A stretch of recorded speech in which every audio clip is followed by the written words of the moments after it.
pede-me o secretariado que faça convosco uma partilha daquilo que é a realidade da Diocese de Bragança-Miranda. Como disse o Sr. Professor Seabra Pereira, de facto procuramos aqui mostrar 3 realidades diferentes. E, de facto, a Diocese de Bragança-Miranda, como à partida todos têm mais ou menos uma noção, é uma realidade muito diferente de todas as outras dioceses, se calhar só comparável com as dioceses de Beja, Porto Alegre, só por aí poderá esta realidade ser comparável. Queria também saudar pela oportunidade deste tema, da questão dos jovens, naturalmente relacionada com o sínodo previsto para 2018, que manifesta também preocupação do facto do documento preparatório não ter ainda sido alvo de grandes atenções, e permitam-me, eu que estou livre de todos os partilhos, porque não tenho função nenhuma eclesial e, portanto, posso dizer um bocadinho como apetece, e preocupa-me um bocadinho, de facto, que não haja esta atenção sobre o sínodo, e depois queixam-se que os sínodos não são caminhar juntos, que é isso que significa o sínodo, não é? De facto, o caminho junto faz pouco, por isto também, porque os sínodos, os documentos preparatórios são entregues muito antes, precisamente para que se preparem, e de facto temos dado pouca atenção a este documento preparatório, e espero que também, pelo menos na Igreja Portuguesa, que estas jornadas sejam também uma chamada de atenção para a necessidade de olharmos para este documento preparatório. Relativamente então à Diocese de Bragança-Miranda, em termos demográficos, eu penso que é importante fazer esta advertência. Estamos a falar de uma diocese com qualquer coisa como, até em termos aproximados, 140 mil habitantes, para um território de 6.500 km². Fazendo a comparação com Braga, que está próximo, para terem uma ideia, em termos de habitantes, Braga tem 10 vezes mais de Bragança-Miranda, e o território é 3 vezes mais pequeno. Portanto, estão a ver a disparidade do que estamos a falar. Em termos de pastoral juvenil, temos um grande problema, porque se nas dioceses de Porto, Lisboa, Aveiro, Coimbra, os jovens têm a oportunidade de ficar nas suas dioceses de origem a estudar, o que permite que a sua participação nas suas comunidades se prolongue durante a juventude. Isto não acontece em Bragança-Miranda, não é? A grande maioria dos jovens aos 18 anos sai. E o problema é que sai e não volta. A grande maioria não volta. O que faz com que, e esta já é uma leitura minha, a pastoral juvenil na Diocese de Bragança-Miranda, efetivamente eu não podia chamar-lhe pastoral juvenil, é mais uma pastoral da adolescência. Não é? Porque a partir dos 18 anos os jovens saem da Diocese e, portanto, ficamos sempre nesta primeira juventude e não se dá o passo para a segunda juventude, digamos assim.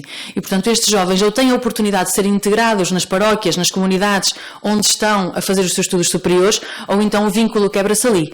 E isto, podemos relacionar isto também com o grande cancro da Igreja Portuguesa, diria, da questão do crisma, não é? Que, aliás, na visita ad limina foi também objeto de observação do Papa, nesse sentido que os jovens no crisma é o sacramento do adeus, não é? Vão-se embora, a grande maioria não termina ali o seu percurso, veem o crisma como uma meta e não como o início de uma caminhada. E por isso esta diocese, com estas características, profundamente envelhecida, que não tem oportunidade de estudos superiores, nem oportunidade depois de emprego, faz com que a faixa etária verdadeiramente dos jovens saia e não regresse. E, portanto, tudo aquilo que se faz, os números parecem poucos, e eu quero-vos apresentar também um bocadinho disso, mas de facto não são poucos, são muitos, tendo em conta a realidade da Diocese. Qualquer pastoral de juvenil, eu diria que para ser bem organizada tem que ter 2 eixos fundamentais. 3 eixos, aliás. O primeiro é as atividades, aquilo que nós chamamos as dinâmicas, não é? E nas atividades, nós na Diocese de Bragança-Miranda, o secretariado da Pastoral Juvenil, com quem conversei para ter acesso a estes dados, a grande atividade, de facto, é o Dia Diocesano da Juventude, onde este ano, há cerca de 2 meses, participaram qualquer coisa como 500 jovens. Parece pouco se falarmos, se calhar, com o Patriarcado ou se falarmos com uma diocese como o Porto. Para Bragança-Miranda, de facto, é preciso um grande apelo e um bater porta a porta para se conseguir juntar 500 jovens para participar nas jornadas. Portanto, este primeiro eixo das atividades são recorrentes, tirando as jornadas, todas as outras são de participação muito diminuída, esta é a verdade, e claro, desmotiva um bocadinho também a quem as promove, mas pelo menos o Dia Diocesano da Juventude tem-se apostado muito nisso e temos tido grande participação. O segundo eixo, eu diria que é a questão da oração, portanto a espiritualidade, qualquer pastoral juvenil tem que se focar também na questão da oração, e aqui eu destacaria as Lectioes Divinas da Quaresma, presididas pelo Bispo Diocesano, todas as segundas-feiras em Bragança, onde participam normalmente cerca de 150 jovens, portanto vezes 5, são 5 semanas, e a Lectio Divina em cada semana está entregue a um grupo juvenil, normalmente depois animada por 2 ou 3 grupos juvenis da Diocese, e portanto esta é, em termos deste vetor da oração, a grande atividade que desenvolvemos em Bragança Miranda. E depois o terceiro eixo que eu destacaria seria a formação de animadores, e esta sem dúvida que é a grande falha. Eu agora ia aproveitar uma expressão que utilizou o Sr. Padre Carlos Carneiro, e a certa altura falava do telescópio. Qual é o telescópio que os senhores bispos têm que comprar para conseguir que haja este visionamento? E eu acho que de facto na formação dos animadores é preciso comprar um bom telescópio, porque se os animadores não são bons, não podemos estar à espera que os jovens façam esta adesão, ou pelo menos que façam a adesão mais do que uma vez, porque levá-los a participar uma vez não é tão difícil assim. O problema é que eles lá voltem, não é? E portanto, eu acho que o grande telescópio tem que ser este, tem que ser bons animadores, e eu, como eu disse há pouco, não tenho espartilho nenhum, e portanto vou dizer uma coisa se calhar politicamente incorreta, mas sem problema algum, mas estando aqui também o Sr. Padre Carlos Carneiro, eu acho que o grande telescópio em Portugal é a Companhia de Jesus. E eu acho que o Secretariado Nacional da Pastoral Juvenil Nacional, acho que ainda não percebeu isso. Eu nunca tive contacto com a Companhia de Jesus, a não ser agora nestes 2 anos em Braga, onde estou metade da semana a estudar, e de facto a movimentação que a Companhia de Jesus tem, mesmo em termos de pastoral universitária, o contacto com os jovens, é qualquer coisa que eu nunca tinha visto em nenhum movimento, em mais movimento algum. E portanto acho que esse é um bom telescópio e que se calhar está mal aproveitado, e como eu disse, eu permito-me dizer isto sem qualquer espartilho. Relativamente então ao Secretariado Diocesano da Pastoral da Cultura e relacionando com o Secretariado da Pastoral Juvenil, nós procuramos e temos procurado que as nossas atividades tenham, de alguma forma, que sejam atrativas aos jovens. Temos algumas dificuldades, claro que temos, e comentava ainda agora com o Rui Martins uma dificuldade, que é, nós propusemos a descentralização, ou seja, desenvolver atividades fora de Bragança, que é muito importante porque há vilas e cidades que não têm qualquer proposta cultural durante muitos meses, e portanto esse nosso contributo também permite que as pessoas participem de alguma forma.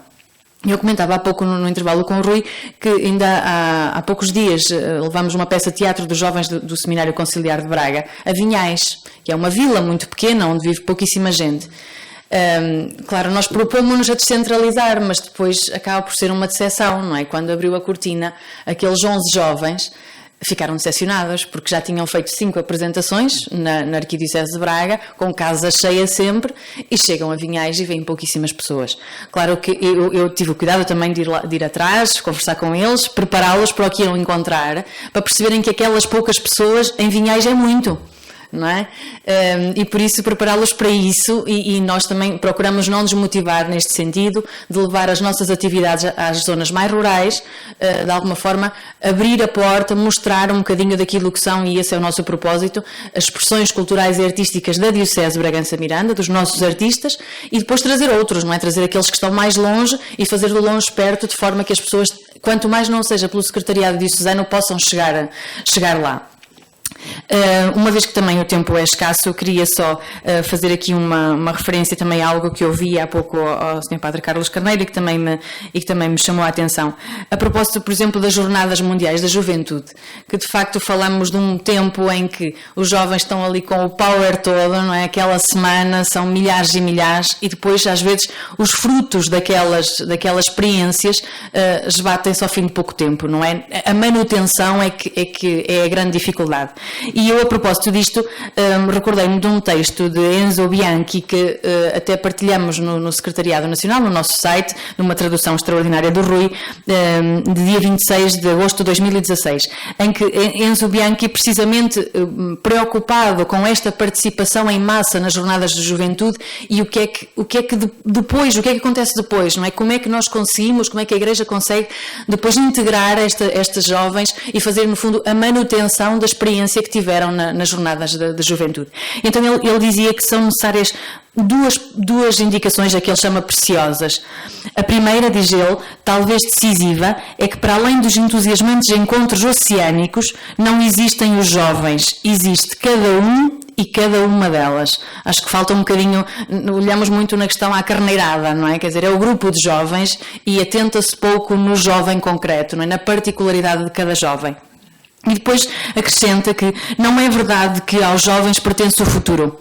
Eles não são o futuro da sociedade ou da Igreja. São parte ativa do presente que lhes pertence tanto como a todos. Também caímos muitas vezes neste erro, não é? De olhar para os jovens como o futuro da Igreja, esquecendo que eles têm que ter uma palavra também no presente da Igreja. E isto penso que terá muito a ver com, às vezes, a falta de audição, a capacidade de ouvir, de escutar aquilo que têm a dizer, de forma a que possam participar ativamente. O Sr. Padre Carlos Carneiro também nos falou várias vezes do que é que os jovens pedem ao mundo, o que é que pedem à Igreja. E eu recordo-me de uma expressão do Padre Costa Pinto, que diz que aquilo que os jovens hoje pedem à Igreja é uma coisa muito simples, numa frase: fala-me do teu Deus. Tão simples quanto isto. E na minha perspectiva, um grande erro da Igreja é que começa a falar de Cristo antes de falar de Jesus. E para os jovens é preciso fazer este caminho, não é? Primeiro do homem e depois do Deus. É mais fácil chegar, acho eu, na minha perspectiva, que ainda me considero jovem, é mais fácil chegar a um jovem apresentando um homem e depois apresentando um Deus, que simultaneamente é homem, do que fazer o percurso inverso. E acho que este é o grande desafio, através da cultura. Procuramos sempre que todas as nossas expressões culturais, no caso do secretariado, tenham sempre uma dinâmica também espiritual, mas que todas as expressões culturais falem do nosso Deus. E isto é o que os jovens pedem à Igreja: é: fala-me do teu Deus. Muito obrigada.